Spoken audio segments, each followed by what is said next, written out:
한동훈 전 국민의힘 대표가 정치 복귀를 시사했습니다. 지난해 12월 계엄 사태에 사과하고 사퇴한 지 2달 만인데요. 탄핵 찬성을 외쳤던 한 전 대표가 과연 당원들의 마음을 다시 잡을 수 있을까요? 지난해 12월 한 대표의 목소리부터 다시 한번 들어보겠습니다. 국민의힘 당대표직을 내려놓습니다.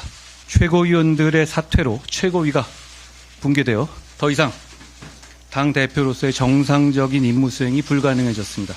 이번 비상계엄 사태로 고통받으시는 모든 국민들께 진심으로 죄송합니다. 대통령이 한 불법 계엄을 막아냈습니다. 헌법과 민주주의를 지켰습니다. 저는 그것이 진짜 보수의 정신이라고 생각합니다. 여전히 후회하지 않습니다. 하지만 계엄이 잘못이라고 해서 민주당과 이재명 대표의 폭주와 범죄 혐의가 정당화되는 것은 절대 아닙니다. 이재명 대표 재판의 타이머는 멈추지 않고 가고 있습니다. 국민들께 감사드립니다. 나라가 잘 됐으면 좋겠습니다. 네, 한동훈 대표 어제 그 사퇴한 지 꼭 2달 만인 어제였죠. 근황을 본인이 직접 SNS에 올렸습니다. 2달 동안 참 많은 분들의 말씀을 경청하고 성찰했다. 그러면서 책을 한 권 쓰고 있다. 머지않아 찾아뵙겠다. 간결한 문자 메시지를 올렸는데 지금 보여드리는 것처럼 2달 만에 저서 출간을 할 것이고 2달 말에는 정치권에 다시 등판할 것이다. 아주 집약적으로 본인의 거취에 대해서 직접 설명을 좀 해준 그런 상황인데요. 구자룡 변호사님, 종종 만나신다고 하셨으니 2월 말 등판 왜 이 시점인 겁니까, 지금? 아니, 근데 종종 만나는 건 아니고, 예, 1월에 만났는데, 네. 사실 이제 그때 얘기를 할 때 제가 책을 한권 써보시라고 권하긴 했었거든요. 그러면 그것 때문에 아니, 근데 이제 아마 많이 권유를 하셨겠죠. 근데 그때 쓰고 있다 이런 얘기는 안 하셨었는데, 언제부터 준비하셨는지 모르겠지만, 제가 그때 권할 때의 생각으로는, 네. 쓰다 보면 본인의 생각이 정리가 되고 생각이 더 깊어지잖아요. 그때 저는 성찰의 시간이 같이 주어질 것이고 그리고 다시 복귀할 때까지 몇 달의 시간 동안 숙성된 생각들이 또 어떤 분들에게 일일이 얘기하는 것도 시간이 오래 걸릴 텐데 한 번에 또 전달될 수 있는 부분이 있잖아요. 본인도 아마 그런 생각이 있지 않을까. 그리고 제 생각에는 사실 한동훈 대표님하고 일을 같이 했을 때 의견이 항상 같지는 않았어요. 그래서 네. 이제 예를 들자면 비대위 할 때 유난 갈등 벌어졌을 때 저는 사실 배지를 달아야 된다라고 건의를 했었거든요. 출마해야 된다. 예. 이거는 왜냐하면 상황이 많이 바뀌었기 때문에 의원이 되는 게 좋겠다. 근데 이제 그 이후에 또 변하고 나서 전당대회 때는 사실 또 저는 처음에는 이번엔 한번 안 나가는 게 좋지 않나. 당대표 출마는 하지 말아라. 예. 저는 그때 돕기는 했지만 결국은. 근데 처음에 이제 그런 생각들이 좀 달랐지만 이번에는 역할을 하시는 게 맞지 않나. 저는 이제 그런 생각을 하고 있거든요. 대선 후보 출마하셨나? 저는 이제 그런 게 아니라 예. 당에 도움이 되는. 저는 이제 항상 얘기하는 건 역사에서 우리가 배우잖아요. 그러니까 보수의 분열이라는 거는 누구에게도 받아들여질 수 없는 것이고 그게 옳고 그름의 문제 이전에 그냥 진영을 무너뜨리는 행동이기 때문에 받아들여질 수 없거든요. 거기에 필요한 것이라면은 자신에게 주어지는 역할은 국민께서 부여하실 거다. 이렇게 생각을 합니다. 그러니까 지금 어려운 시기이고 한 명이라도 더 필요한 시기이기 때문에 누군가를 돕는 역할이라도 주어진다면 그것도 마다하지 않는다.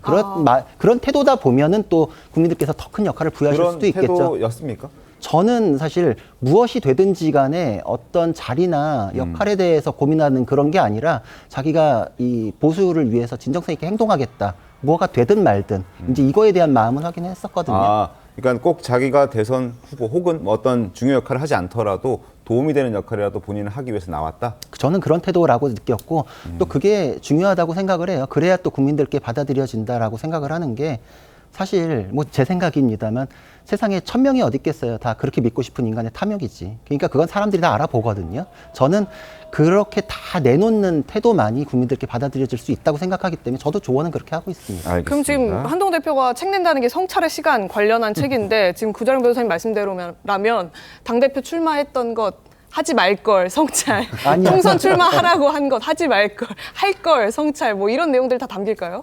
근데 사실 그거는 아까 제 의견이었지 그분께서 판단은 다르시잖아요. 네. 그러니까 저는 그 이전까지는 모르겠고 최근에 있었던 가장 누구나 관심을 갖고 있는 계엄에 대한 입장이나 이런 것들에 대해서는 있지 않을까라고 생각을 하고 정리가 좀 돼야 그렇죠. 되겠죠. 그리고 또 사람이라는 게 이성만 갖고 사는 게 아니잖아요. 이성과 감성이 혼재되어 있는데 지금은 감성적으로의 시간이 지나가고 있고 그때 그분들에 대해서 더 보듬고 어루만져 주는 것에 대해서 부족했던 게 있지 않을까. 지도자급은 그런 생각도 해야 되거든요. 그리고 나서 자기가 이렇게 생각한 것이 옳았습니다라는 걸 설득할 수 있는 시간은 다시 따라올 것이다. 그러니까 자기가 생각한 게 옳았다는 걸 먼저 앞세우면은 또 받아들여지는 게 또 반감이 있을 수 있거든요. 그 부분에 대한 고민들이 있어야 되고 있지 않을까 이렇게 생각을 합니다. 최병우 위원님, 조금 전에 저희가 보여드렸던 한동훈 대표의 과거 목소리를 보면 탄핵 찬성을 여전히 후회하고 있지 않다라는 얘기를 선명하게 하고 이제 사퇴를 했는데 혹시 성찰의 어떤 부분에 이 부분이 좀 담겨 있을 수 있을까요? 저는 사실은 뭐 담겨야 된다고 생각하는데 예를 들어서 자 본인이 이제 어느 날 갑자기 12월 아마 6일로 기억하는데 네. 윤석열 대통령의 직무를 빨리 정지해야 된다는 사실을 믿을 만한 소식통을 통해서 확인했다고 얘기를 했거든요. 맞습니다. 자, 그게 혹시 홍장원 전 국정원 1차장의 메모 혹시 이런 것 아닌가? 왜냐하면 국민의힘 주변에는 지금 그런 관측들이 많아요. 네. 왜냐하면 어차피 여권의 집권당의 대표 아니었습니까? 그때까지. 맞습니다. 그러면 얼마나 분명한 증거를 확인했길래 윤석열 대통령을 빨리 탄핵해서 헌재로 넘어가도록 하자 이렇게 얘기를 했을까? 그건 뭐 적어도 메모나 뭐 그냥 말만 가지고도 아니고 네. 보다 뚜렷한 증거일 가능성이 높다. 그러면 현재 나온 게 뭐 홍장원 전 차장의 뭐 메모, 정치인 체포 메모 뭐 이런 것들을 우리가 떠올릴 수 있잖아요. 네. 그 후 진전 상황을 보면. 그래서 그 부분도 이제 본인이 뭘 보고 그렇게 주장을 했는지 이런 것들이 좀 저는 담겼으면 여러 가지 의문이 좀 풀리겠다 뭐 이런 생각은 드는데 뭐 그걸 담을지 안 담을지는 제가 확인할 수는 없고 다만 성찰이라고 하는 부분은요 저는 한동훈 대표의 말에 뭐 논리적으로 봐서 틀린 얘기 별로 없다고 생각합니다. 네. 뭐 비상계엄 그게 뭐 여건이 안 맞다 조건이 그다음에 탄핵까지 가는 거는 이제 중간에 여러 가지 단계가 있겠지만 그런데 문제는 논리적으로 틀리지 않았는데 근데 왜 국민의힘 지지층은 한동훈 대표의 저런 주장에 대해서 불편해할까? 이건 이제 거기서부터 정치 영역이거든요. 그래서 본인이 지금까지 쭉 겪어오고 일해왔던 법률가의 영역 네. 거기서부터 한 단계 더 뛰어넘어서 정치의 영역으로 넘어가는 과정. 근데 왜 이게 상통하지 않을까? 이런 부분에 대한 성찰이 담겨야 된다고 저는 생각합니다. 그게 앞으로 한동훈 전 대표가 정치적으로 성공할 수 있느냐 없느냐는 저는 가장 중요한 키워드가 될 거라고 보거든요. 네. 정치와 법률은 다르거든요. 네. 그래서 아마 이번에 책을 쓰든 뭐 아니면 정계에 복귀를 하든 네. 과연 진짜 정치가 내가 그동안에 해온 법률과 뭐가 다른가 하는 부분을 깨닫지 못하면 아마 지금 다시 정계에 복귀한다고 해서 큰 성공을 장담하기 어렵다. 이렇게 생각합니다. 지금 말씀 주셨던 한동훈 대표가 성찰할 과연 그 정무적인 영역, 정치적인 영역, 네. 그 탄핵 국면에 과연 뭐가 있었을까를 곱씹어 본다면 이 순간이 혹시 아닐까 싶은 생각이 드는데요. 저희가 그 당시 모습 보여드리겠습니다.